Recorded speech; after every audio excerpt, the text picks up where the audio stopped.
सरकारी Taiyari. Hello everyone and welcome back to Sarkari Taiyari. आज हम नॉन फाइनाइट वर्ब के कुछ पार्ट्स पढ़ने वाले हैं जो कि हमारे जेरेंड, इन्फिनेटिव और पार्टिसिपल से है। देखिए, लेकिन अभी ये जो वीडियो हमारा जो चल रहा है इसमें हम पढ़ेंगे जेरेंड और इन्फिनेटिव, हम कैसे एक दूसरे की जगह इनको यूज़ करते हैं या किन एडजेक्टिव, किन वर्ब के, किन फ्रेजेस के साथ हम इनको यूज़ करते हैं, वो सभी हम इस वीडियो में देखेंगे। साथ ही हम देखेंगे कि फॉर्मेशन क्या होती है इनकी, ये किस तरीके से एक्ट करते हैं, वो सभी इस वीडियो में देखने वाले हैं। हमारा जो नेक्स्ट वीडियो होगा वो होगा पार्टिसिपल पर, जो जितने भी हमारे पार्टिसिपल हैं वो सभी हम उसमें पढ़ेंगे। तो अभी जो पढ़ना है वो पढ़ना है इन्फिनेटिव और साथ ही जेरेंड, किस तरीके से हम इनको एक दूसरे की जगह पर भी यूज़ कर सकते हैं, वो भी एक पॉइंट है। तो बहुत अच्छे से समझना है ताकि आप एग्जाम में बहुत अच्छे से इसको स्कोर, अगर ये हमें मिलता है तो उसके लिए हम स्कोर बना पाएँ बढ़िया तरीके से।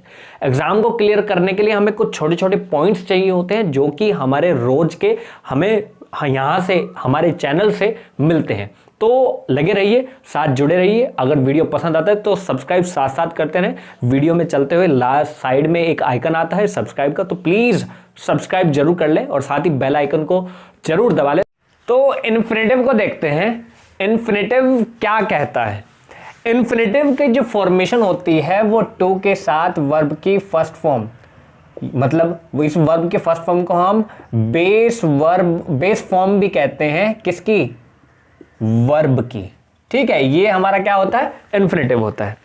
अब इन्फिनेटिव सब्जेक्ट के तौर पर कैसे यूज होता है एक एग्जांपल से समझते हैं। ये रहा पहला example, to find fault is easy. अब देखो, अब यहां पर हम देखें, अगर हम देखते हैं तो यहां पर ये क्या है, एक सब्जेक्ट का काम कर रहा है और सब्जेक्ट ही हमारा क्या होता है, अगर हम सब्जेक्ट हम किसी सेंटेंस का बनाते हैं तो वो या तो नाउन होती है या हमारा प्रोनाउन होती है। तो अगर नाउन की जगह देखें तो हमारा क्या मिल रहा है, टू फाइंड। और ध्यान देना है, जब भी इन्फिनेटिव टू जो इसका फॉर्मेशन है ये मिलती है, ये नाउन की तरह एक्ट करता है। लेकिन कई जगह, कई बुक्स में भी दिया है, इसके दो पार्ट होते हैं। कौन कौन से होते हैं, एक सिंपल होता है और सिंपल इन्फिनेटिव, और एक होता है जेरेंडियल इन्फिनेटिव। तो उस सिंपल इन्फिनेटिव की बात करता है तो वो नाउन की तरह एक्ट करता है। लेकिन अगर जेरेंडियल इन्फिनेटिव की बात करते हैं तो वो क्या करता है, वो मॉडिफाई करने का काम करता है। किसको मॉडिफाई करता है, वो नाउन को मॉडिफाई करता है, एडजेक्टिव को मॉडिफाई करता है या एडवर्ब को मॉडिफाई करता है। तो सभी कुछ समझेंगे एग्जांपल से। इस वाले में समझ आ गया कि अगर सब्जेक्ट हमारा हो तो सब्जेक्ट के तौर पर भी हम इन्फिनेटिव को यूज कर सकते हैं। अगर बात आए कि हम ऑब्जेक्ट के तौर पर इसको कैसे यूज कर सकते हैं, जैसे मैं कहूं वी ईट टू लिव, इस सेंटेंस को देखना है। क्या कह रहा है कि वी ईट टू लिव, हम खाते हैं किसके लिए, जीने के लिए खाते हैं भाई। तो टू लिव, अब देखा जाए तो ईट जो है हमारा क्या है, ईट हमारा वर्ब है और इसी का ऑब्जेक्ट क्या है हमारा, टू लिव है। इसी तरीके से फॉल्ट जो वर्ब है और इसका सब्जेक्ट क्या है हमारे पास, टू फाइंड है। तो हमने यहां तक तो सीख लिया कि हमारा अगर हमें सब्जेक्ट की तरह से यूज करना है और ऑब्जेक्ट की तरह से यूज करना है तो हम इन्फिनेटिव को कर सकते हैं। तो अब एक काम करते हैं, कुछ और एग्जांपल्स लेते हैं जिससे हमें थोड़ी मदद मिल जाएगी कि एडजेक्टिव की तरह कैसे यूज हो रहा है या एडवर्ब की तरह कैसे यूज हो रहा है। तो सबसे पहले अगर हम एक एग्जांपल लेते हैं तो हमें नाउन वाला तो हमें मिल ही गया है, ठीक है। अब हम एक एग्जांपल और ले लेते हैं जो नाउन वाला ही है। देखिए क्या है, this is not the time to play. Example आप देख पा रहे हैं, this is not the time to play. अब देखिए यहां पर टू प्ले देखा जाए तो किसको मॉडिफाई कर रहा है, एक वर्ड हमें मिल रहा है टाइम, बस यही जो है ये नाउन का काम कर रहा है यहां पर, और इसको ही मॉडिफाई करने का काम एक इन्फिनेटिव कर रहा है। जो क्या है, हमें क्या मिल रहा है यहां पर, टू मिल रहा है, साथ ही बेस फॉर्म मिल रही है वर्ब की। ठीक है, तो ये मॉडिफाई कर रहा है किसको, टाइम को, जो कि नाउन है। अगर मैं एक और सेंटेंस यहां पर लेता हूं एडजेक्टिव के लिए, ठीक है, तो आप देखना है इसमें एडजेक्टिव क्या काम करता है, नाउन या प्रोनाउन को मॉडिफाई करता है। एग्जांपल देखते हैं, these mangoes are good to eat. अब यहां पर भी समझ पा रहे हैं हम कि यहां क्या कह रहा है कि ये जो मैंगो है, ये बहुत सारे आम हैं, ये कैसे हैं, गुड हैं खाने के लिए। अब यहां पर अगर हम देखते हैं ईट जो है वो किसको मॉडिफाई कर रहा है, गुड को, और गुड कौन है भाई, मैंगोज हैं। मतलब ये तो हमारा नाउन है और ये हमारा एडजेक्टिव है, और एडजेक्टिव को मॉडिफाई कौन कर रहा है भाई, वो कर रहा है एक इन्फिनेटिव। तो हमने दो चीज सीख ली है कि कब वो नाउन को किस तरीके से मॉडिफाई करता है या एडजेक्टिव को किस तरीके से मॉडिफाई करता है। अब देखते हैं कि एडवर्ब किस तरीके से मॉडिफाई करता है। लेकिन सबसे पहली बात ये आती है, एडवर्ब काम क्या करता है।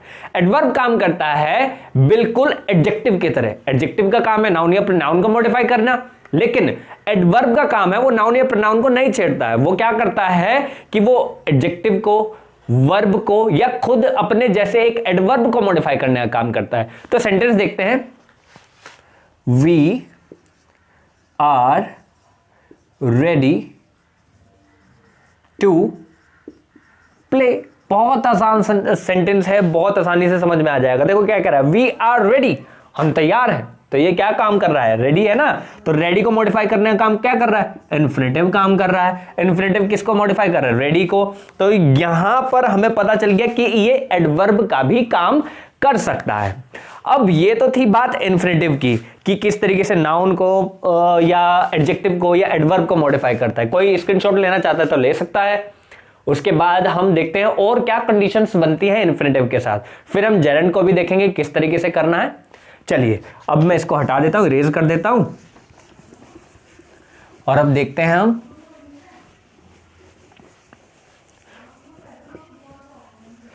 देखिए अब इसमें जो बात है क्या है, कई बार क्या होता है हमें हाउ मिलता है सेंटेंस में और उसके बाद हम एक इन्फिनेटिव यूज करते हैं। कैसे यूज करते हैं इसको समझते हैं एक एग्जांपल से। ही knows how to write in English, कि वह जानता है कैसे उसको इंग्लिश में लिखना है। तो हाउ के साथ हमें क्या मिल रहा है, एक इन्फिनेटिव मिल रहा है। तो ध्यान दें, इन्फिनेटिव जब भी हाउ के साथ यूज होता है तो इससे हमें पता चलता है काम करने का क्या, किस तरीके से, कैसे काम कर रहा है, तरीका क्या है। जैसे मैं कहूं how to write, how to read, how to learn, how to cook, how to play. तो ये जो है हाउ के साथ हम इन्फिनेटिव का स्ट्रक्चर बनाते हैं उसके साथ, और ये जो फॉर्मेशन है ये ध्यान में रखनी है। अब नेक्स्ट वाली जो कंडीशन आती है वो आती है कि पर्पस को अगर हमें शो करना हो तो किस तरीके से हम पर्पस को शो कर सकते हैं। जैसे कि सपोज एक एग्जांपल है, मैं आपको एक एग्जांपल बताता हूं। I went to see him. अब देखो टू सी यहां पर हमें इन्फिनेटिव मिल रहा है, वो क्या कह रहा है, मैं आया हूं किसको देखने के लिए, उसको देखने के लिए, हिम। ठीक है, अब यहां पर जो टू सी है ये किसको शो करने के लिए हम यूज कर रहे हैं, पर्पस को दिखाने के लिए हम यूज कर रहे हैं। देखो ये थे हमारे इन्फिनेटिव के एग्जांपल्स, ये आपको बहुत अच्छे से समझ में आ गए होंगे। ध्यान रखना है इन्फिनेटिव का जो स्ट्रक्चर है वो टू के साथ वर्ब की फर्स्ट फॉर्म या हम कहते हैं बेस फॉर्म ऑफ वर्ब है। अब इसके साथ ही एक कंडीशन और आती है, वो होती है बेयर इन्फिनेटिव। अब हम बेयर इन्फिनेटिव को क्या कहें, किस तरीके से हम इसको डिफाइन करें। देखिए जब बेर की बात करते हैं, बेर का मतलब होता है नगण्य या नंगा। नंगा मतलब जिसके पास कपड़े ना हो पहनने के लिए, मतलब कपड़ा क्या है, इन्फिनेटिव का कपड़ा है क्या, किससे हम पता लगाते हैं, टू से। तो टू को ही गायब कर देते हैं, मतलब क्या है, इसको हम अकेला इन्फिनेटिव कहते हैं। जैसे कि एक सेंटेंस है मेरे पास, लेट हिम डांस। अब यहां पर मैंने टू डांस नहीं लिखा है। अब ध्यान देना, जब भी हमारे पास लेट मिलता है तो उसके बाद हम बेयर इन्फिनेटिव।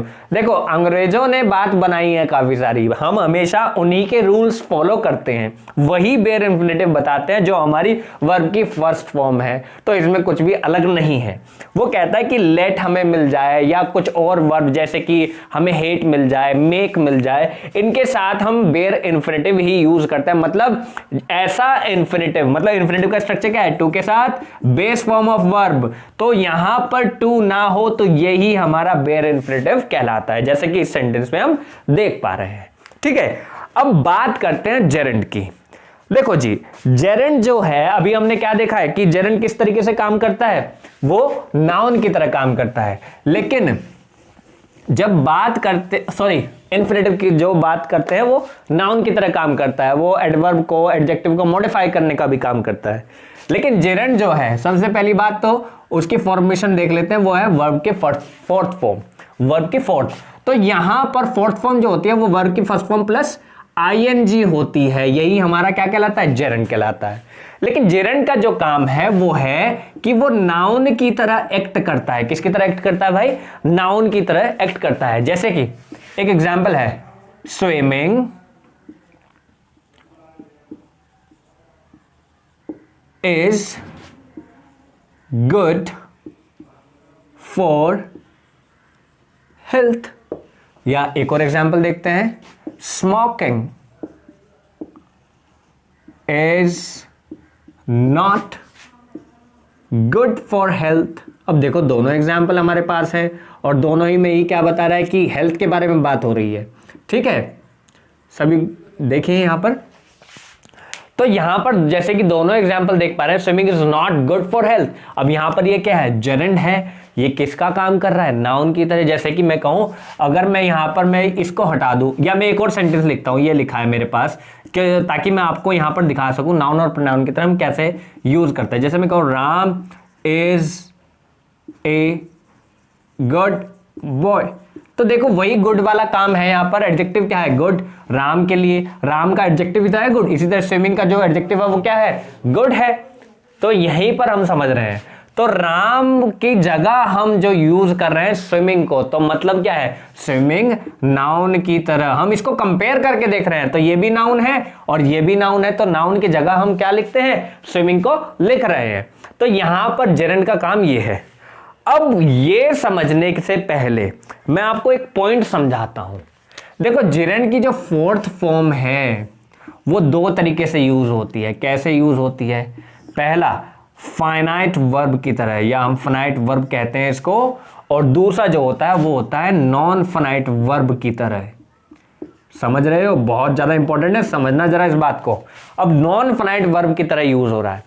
फाइनाइट जो होता है, जैसे कि हम कॉन्टिन्यूअस टेंस होता है, जैसे मैं कहूं ही इज रीडिंग, तो यहां पर भी देखो फोर्थ फॉर्म ही है, लेकिन यूज किसकी तरह हो रहा है, फाइनाइट वर्ब की तरह। फाइनाइट और नॉन फाइनाइट मैंने पिछले वीडियो में बताया, लिंक डिस्क्रिप्शन में देख लेना भाई। ठीक है, तो फाइनाइट की तरह यूज हो रहा है। फाइनाइट का मतलब जो ऐसी वर्ब जिस पर सब्जेक्ट का इफेक्ट पड़ता है, जो सब्जेक्ट के अकॉर्डिंग यूज होता है। मतलब अगर सिंगुलर सब्जेक्ट है तो वो उसी के अकॉर्डिंग रहता है, उसके अकॉर्डिंग बदलता है। अगर प्लूरल है तो उसके अकॉर्डिंग बदलता है। अब बात करते हैं नॉन फाइनाइट की।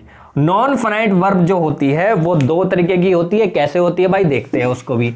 देखो, नॉन फाइनाइट में वर्ब की फोर्थ फॉर्म दो तरीके से यूज होती है। पहला, जेरेंड की तरह जो हम पढ़ रहे हैं, मतलब क्या, जो नाउन की तरह एक्ट करती है और वही फोर्थ फॉर्म ही है। अब दूसरा जो है वो होता है प्रेजेंट पार्टिसिपल। प्रेजेंट पार्टिसिपल की तरह यूज हो रहा है, लेकिन पार्टिसिपल काम क्या कर रहा है यहां पर पार्टिसिपल का जो काम है वो वर्ब की तरह तो दिखता ही है, लेकिन साथ ही वो जो काम करता है वो करता है एडजेक्टिव का काम। तो ये फर्क है। पार्टिसिपल को भी अभी देखेंगे तो ये समझ में आपको आ गया होगा, मुझे लगता है। ठीक है, तो ये इसको समझना है। उसके बाद कुछ और एग्जांपल देखते हैं हम किस तरीके से इसका यूज करते हैं सेंटेंसेस में। ठीक है, यहां तक समझ में आ गया होगा। चलिए मैं इसको हटा देता हूं, स्क्रीनशॉट लेना चाहते हैं तो ले सकते हैं। चलिए अब देखते हैं।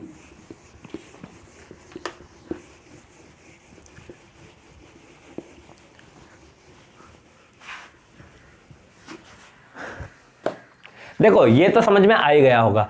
अब एक दो और एग्जाम्पल देख लेते हैं किस तरीके से हम इनको यूज करते हैं। और उससे पहले हम एक बात आपको बता देते हैं कि इस वीडियो में हम आपको इन्फिनेटिव और जेरेंड ही बता रहे हैं, क्योंकि वीडियो ज़्यादा लंबा हो जाएगा। इसलिए पार्टिसिपल का जो दूसरा पार्ट है मैं आपको नेक्स्ट जो वीडियो है उसमें आपको दिखाऊंगा। तो फिलहाल इस वीडियो में आपको जेरेंड और इन्फिनेटिव ही मिलने वाले हैं। मैंने सोचा था कि पूरा तीनों को एक साथ बनाना, लेकिन समझाने का पार्ट है भाई, मैं समझाने के साथ आपके साथ खेल नहीं करना चाहता, तो वो आपको समझ में आना चाहिए। ठीक है, तो जेरेंड का आपको समझ में आ गया होगा। अब एक दो एग्जाम्पल और देखते हैं, जैसे कि आई love watching टेलीविजन। तो यहां पर देखिए, यहां पर वॉचिंग जो है वो किसकी तरह यूज हो रहा है, यहां जेरेंड की तरह यूज हो रहा है। अब एक बात और आती है कि जेरेंड का जो यूज करते हैं हम, वो पॉजेसिव एडजेक्टिव के बाद यूज करते हैं। पॉजेसिव एडजेक्टिव, पॉजेसिव एडजेक्टिव होते क्या हैं, पॉजेसिव एडजेक्टिव होते हैं जैसे कि माय, योर, आवर, ठीक है, ये सब जो होते हैं पॉजेसिव एडजेक्टिव होते हैं। और भी जैसे देयर हो गया, ठीक है, हर, हिज, ये सारे कैसे हैं, पॉजेसिव एडजेक्टिव हैं। कैसे, एक एग्जांपल देखते हैं। ही appreciated your singing। तो ये आपको समझ में आ गया होगा। यहां पर देखो, यहां पर वो कह रहा है कि उसने अप्रिशिएट किया है, तो उसने प्रशंसा की है तुम्हारे गायन की। तो सिंगिंग जो है वो क्या है, यहां पर जेरेंड का काम कर रहा है, और उससे पहले हम एक पॉजिटिव एडजेक्टिव यूज कर रहे हैं। तो ध्यान देना, ये एक पॉइंट बनता है। अब एक काम करते हैं, अब हम देखते हैं कि कौन सी वर्ब या कौन से एडजेक्टिव के साथ हम जेरेंड या इन्फिनेटिव यूज करते हैं, उसका एक छोटा सा लिस्ट बनाया है मैंने, आप उसको जरूर देखिए। तो चलते हैं नेक्स्ट स्लाइड की तरफ। देखिए, देखते हैं, use infinitive after certain verbs. देखिए, जब भी हमें इन्फिनेटिव यूज करना है तो वो किन वर्ब्स के बाद यूज करना है, वो कुछ वर्ब्स हैं जैसे कि decide, hope, learn, love, prefer, plan, choose, hate, accept, intend, remember, agree, forget, want। इनके साथ हमें इन्फिनेटिव यूज करना है। जैसे they decided to start a business।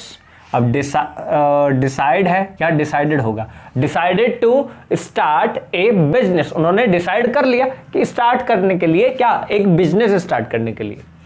Remember to turn the lights off, कि ध्यान याद रखना लाइट बंद करने का, ठीक है। तो यहां रिमेंबर के बाद क्या यूज कर रहे हैं, इन्फिनेटिव, जिस तरीके से यहां पर यूज कर रहे थे।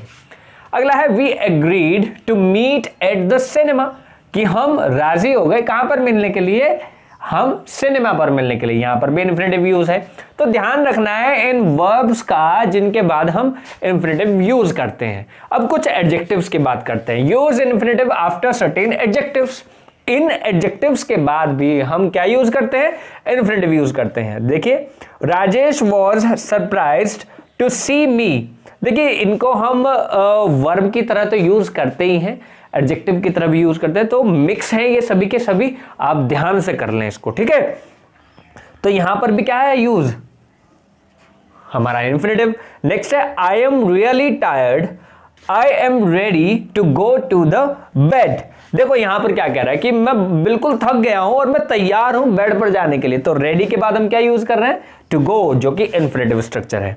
We were happy to come to the end of our journey. तो यहां पर भी हैप्पी के बाद क्या यूज कर रहे हैं, एक इन्फिनेटिव यूज कर रहे हैं। तो ये कुछ एडजेक्टिव, कुछ वर्ब्स हैं, इनका हमें ध्यान रखना है, ठीक है।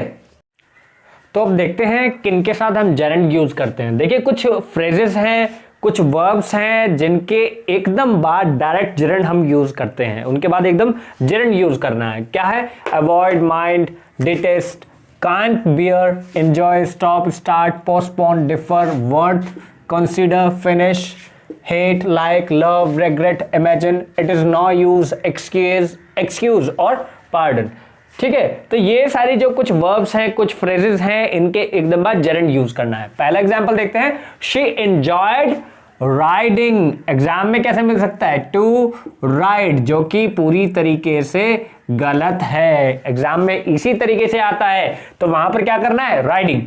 We stopped writing, not to write, यहां पर भी बिल्कुल गलत है ये, ठीक है।